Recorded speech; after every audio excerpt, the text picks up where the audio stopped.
ನಮಸ್ಕಾರ. ಇವತ್ ನಾವು ಒಂದು ತುಂಬಾನೇ ಕುತೂಹಲಕಾರಿ ವಿಷಯದ ಬಗ್ಗೆ ಮಾತಾಡೋಣ. ಅದೇ ಕಲಿಯದಿರುವ ಕಲೆ. ಮಾಹಿತಿ ತುಂಬಿ ತುಳುಕುತ್ತಿರುವ ಈ ಜಗತ್ತಿನಲ್ಲಿ, ಅಂದ್ರೆ ಇನ್ಫಾರ್ಮೇಷನ್ ಓವರ್ಲೋಡ್ ಅಂತ ಹೇಳ್ತೀವಲ್ಲ, ಆ ತರಹದ ಈ ಜಗತ್ತಿನಲ್ಲಿ ನಮ್ಮ ಆಲೋಚನೆಗಳನ್ನ ಹೇಗೆ ನಿಜವಾಗಿಯೂ ನಮ್ಮದಾಗಿಸ್ಕೊಳ್ಳೋದು ಅಂತ ತಿಳಿಯೋಣ ಬನ್ನಿ. ಮೊದಲು ಒಂದು ಮೂಲಭೂತ ಪ್ರಶ್ನೆಯೊಂದಿಗೆ ಶುರು ಮಾಡೋಣ. ನಮ್ಮ ನಂಬಿಕೆಗಳಲ್ಲಿ ಯಾವುದು ನಿಜವಾಗಿಯೂ ನಮ್ಮ ಸ್ವಂತದ್ದು ಮತ್ತು ಯಾವುದನ್ನ ನಾವು ನಮ್ಮ ಸುತ್ತಮುತ್ತಲಿನವರಿಂದ, ಸಮಾಜದಿಂದ ಹಾಗೆಯೇ ಪಡ್ಕೊಂಡು ಅದನ್ನ ಪ್ರಶ್ನೆಯೇ ಮಾಡಿಲ್ಲ? ಇದನ್ನೊಮ್ಮೆ ಯೋಚಿಸಿ ನೋಡಿ. ಈ ಮೊದಲ ಭಾಗದಲ್ಲಿ ಇವತ್ತಿನ ಒಂದು ದೊಡ್ಡ ಸವಾಲನ್ನ ನೋಡೋಣ. ನಾವೀಗ ಮಾಹಿತಿಯ ಸಾಗರದಲ್ಲೇ ಇದ್ದೀವಿ. ಆದ್ರೆ ನಮಗೆ ಸಿಕ್ತಿರೋದೆಲ್ಲ ನಿಜವಾದ ಜ್ಞಾನನ ಅಥವಾ ಕೇವಲ ಜ್ಞಾನದ ಹಾಗೆ ಕಾಣೋ ಒಂದು ಭ್ರಮೆಯೇ? ನಾವು ಈ ಜಗತ್ತನ್ನ ನೋಡ್ತೀವಲ್ಲ, ಅದು ಅಷ್ಟು ಸಹಜವಾದ, ನ್ಯೂಟ್ರಲ್ ಆದ ಒಂದು ನೋಟ ಅಲ್ಲ. ಬದಲಿಗೆ ಅದನ್ನ ನಮ್ಗೆ ಗೊತ್ತಿಲ್ಲದಂತೆ ಕೆಲವು ಶಕ್ತಿಯುತವಾದ ಆಲೋಚನೆಗಳು ರೂಪಿಸಿವೆ. ಅಂದ್ರೆ ನಮ್ಮ ರಿಯಾಲಿಟಿನೇ ಒಂದ್ರೀತಿ ಕನ್ಸ್ಟ್ರಕ್ಟ್ ಆಗಿದೆ, ನಿರ್ಮಿತವಾಗಿದೆ. ಹಾಗಾದ್ರೆ ನಮ್ಮ ಆಲೋಚನೆಗಳನ್ನ ರೂಪಿಸುವ ಈ ಅದೃಶ್ಯ ಸಾಮ್ರಾಜ್ಯಗಳು ಅಂದ್ರೆ ಏನು? ನಮ್ಮ ಮೇಲೆ ಅವು ಹೇಗೆ ಹಿಡಿತ ಸಾಧಿಸ್ತವೆ? ಇದನ್ನ ಅರ್ಥ ಮಾಡ್ಕೊಳ್ಳೋದು ತುಂಬಾನೇ ಇಂಪಾರ್ಟೆಂಟ್. ನೋಡಿ, ಇದನ್ನ ಹೀಗೆ ಅರ್ಥ ಮಾಡ್ಕೋಬಹುದು. ಮುಂಚೆಲ್ಲ ನಮ್ಮ ಜ್ಞಾನವನ್ನ, ಆಲೋಚನೆಗಳನ್ನ ಇತಿಹಾಸ, ಶಿಕ್ಷಣ ಪದ್ಧತಿ ಮತ್ತು ನಮ್ಮ ಸಂಸ್ಕೃತಿ ರೂಪಿಸ್ತಿತ್ತು. ಆದ್ರೆ ಇವತ್ತು ಪರಿಸ್ಥಿತಿ ಪೂರ್ತಿ ಬೇರೆ.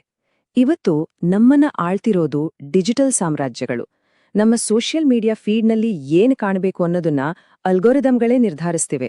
ಇದು ನಾವು ಅಂದ್ಕೊಂಡಿರೋದಕ್ಕಿಂತ ದೊಡ್ಡ ಬದಲಾವಣೆ. ಈ ಮಾತು ನೋಡಿ, ಅತ್ಯಂತ ಶಕ್ತಿಶಾಲಿ ಸಾಮ್ರಾಜ್ಯಗಳು ಜಾಗವನ್ನ ಆಳೋದಿಲ್ಲ, ಬದಲಿಗೆ ಜನರ ಆಲೋಚನೆಗಳನ್ನ ಆಳುತ್ತವೆ. ಇದರ ಅರ್ಥ ಏನು ಗೊತ್ತಾ? ಇವತ್ತಿನ ಕಾಲದ ಯುದ್ಧ ನಡೀತಿರೋದು ಭೂಮಿಗಾಗಿ ಅಲ್ಲ, ಬದಲಿಗೆ ನಮ್ಮೆಲ್ಲರ ಮನಸ್ಸುಗಳ ಮೇಲೆ ಹಿಡಿತ ಸಾಧಿಸೋಕೆ. ಹೊರಗಿನ ಪ್ರಪಂಚ ಮಾತ್ರ ಅಲ್ಲ, ನಮ್ಮ ಮನಸ್ಸಿನ ಒಳಗೇನೆ ನಮ್ಮನ್ನ ಕಂಟ್ರೋಲ್ ಮಾಡೋ ಶಕ್ತಿಗಳಿವೆ. ಅವೇ ಈ ಕಾಗ್ನಿಟಿವ್ ಬಯಸ್ಗಳು. ಉದಾಹರಣೆಗೆ ಕಾನ್ಫರ್ಮೇಷನ್ ಬಯಸ್ ಅಂದ್ರೆ ನಮ್ಮ ನಂಬಿಕೆಗೆ ಸರಿಹೊಂದುವ ಮಾಹಿತಿಯನ್ನಷ್ಟೇ ನಾವು ಹುಡುಕೋದು. ಇವೆಲ್ಲವೂ ನಮ್ಮ ಹಳೇ ನಂಬಿಕೆಗಳನ್ನ ಕಾಪಾಡ್ಕೊಳ್ಳೋಕೆ ವಾಸ್ತವವನ್ನೇ ಫಿಲ್ಟರ್ ಮಾಡ್ಬಿಡ್ತವೆ. ಹಾಗಾದ್ರೆ ಈ ಅದೃಶ್ಯ ಸಾಮ್ರಾಜ್ಯಗಳಿಂದ, ನಮ್ಮದೇ ಮನಸ್ಸಿನ ಬಯಾಸ್ಗಳಿಂದ ಹೊರಬರೋದು ಹೇಗೆ? ಅದಕ್ಕಿರೋ ಒಂದೇ ಒಂದು ದಾರಿ. ಅದೇ ಈ ಕಲಿಯದಿರುವ ಶಿಸ್ತು.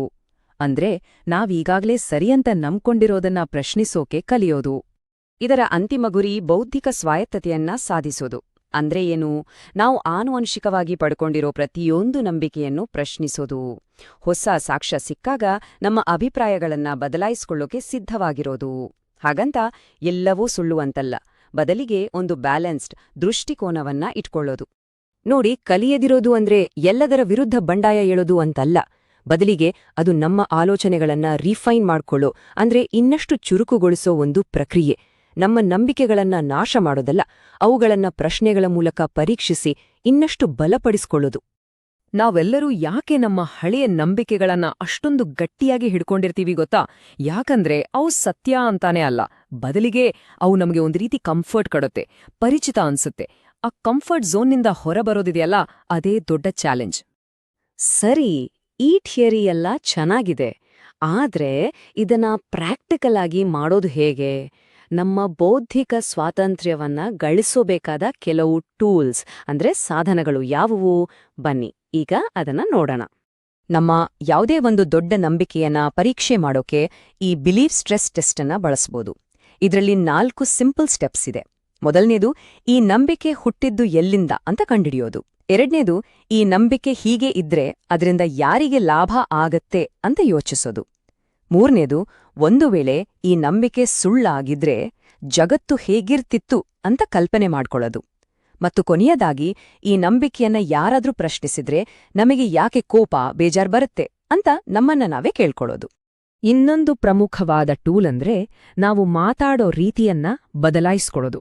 ನೋಡಿ, ಚರ್ಚೆಗೂ ಸಂವಾದಕ್ಕೂ ದೊಡ್ಡ ವ್ಯತ್ಯಾಸ ಇದೆ. ಚರ್ಚೆಯ ಗುರಿ ಗೆಲ್ಲೋದು, ನನ್ನ ವಾದವೇ ಸರಿ ಅಂತ ಪ್ರೂವ್ ಮಾಡೋದು. ಆದರೆ ಸಂವಾದದ ಗುರಿ ಗೆಲ್ಲೋದಲ್ಲ, ಅರ್ಥ ಮಾಡ್ಕೊಳ್ಳೋದು, ಬೇರೆಯವರ ದೃಷ್ಟಿಕೋನವನ್ನ ತಿಳ್ಕೊಳ್ಳೋದು. ಮುಂದಿನ ಸಲ ಯಾರ್ದಾದ್ರೂ ಜೊತೆ ಭಿನ್ನಾಭಿಪ್ರಾಯ ಬಂದಾಗ ಚರ್ಚೆ ಮಾಡ್ತಿದೀವಾ ಅಥವಾ ಸಂವಾದ ಮಾಡ್ತಿದೀವಾ ಅಂತ ಯೋಚಿಸಿ.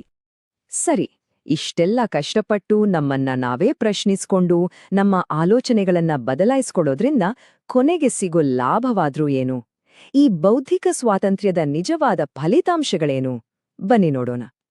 ಮೊದಲನೇ ಮತ್ತು ದೊಡ್ಡ ಲಾಭ ಅಂದ್ರೆ ನಾವೀನ್ಯತೆ, ಅಂದ್ರೆ ಇನ್ನೋವೇಷನ್. ನಾವು ಹಳೆಯ ಗಟ್ಟಿ ಚೌಕಟ್ಟಿನಿಂದ ಹೊರಗೆ ಬಂದು ಯೋಚಿಸೋಕೆ ಶುರು ಮಾಡಿದಾಗ ನಮಗೆ ಮುಂಚೆ ಕಾಣಿಸ್ತಿದ್ದ ಹೊಸ ಹೊಸ ಐಡಿಯಾಗಳು, ಹೊಸ ಪರಿಹಾರಗಳು ಕಾಣಿಸೋಕ್ ಶುರುವಾಗುತ್ತೆ. ಎರಡನೇ ಪ್ರಯೋಜನ ಸ್ಥಿತಿಸ್ಥಾಪಕತ್ವ, ಅಂದ್ರೆ ರೆಸಿಲಿಯನ್ಸ್.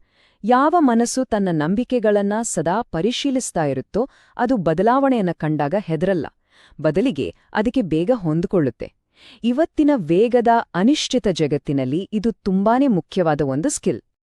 ಮೂರನೇ ಲಾಭ ಪರಾನುಭೂತಿ, ಅಂದ್ರೆ ಎಂಪಥಿ.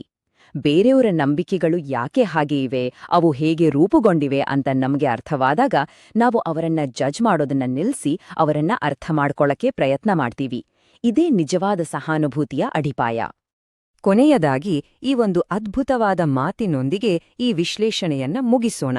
ಭವಿಷ್ಯ ಜೋರಾಗಿ ಕೂಗುವವರದಲ್ಲ, ಬದಲಿಗೆ ಯಾರು ತಮ್ಮ ಆಲೋಚನೆಗಳನ್ನ ಮರುಪರಿಶೀಲನೆ ಮಾಡಬಲ್ಲರೋ ಅವರದ್ದು. ಇದು ನಿಜಕ್ಕೂ ನಮ್ಮೆಲ್ಲರನ್ನೂ ಯೋಚನೆಗೆ ಹಚ್ಚುವಂತಹ ಮಾತು.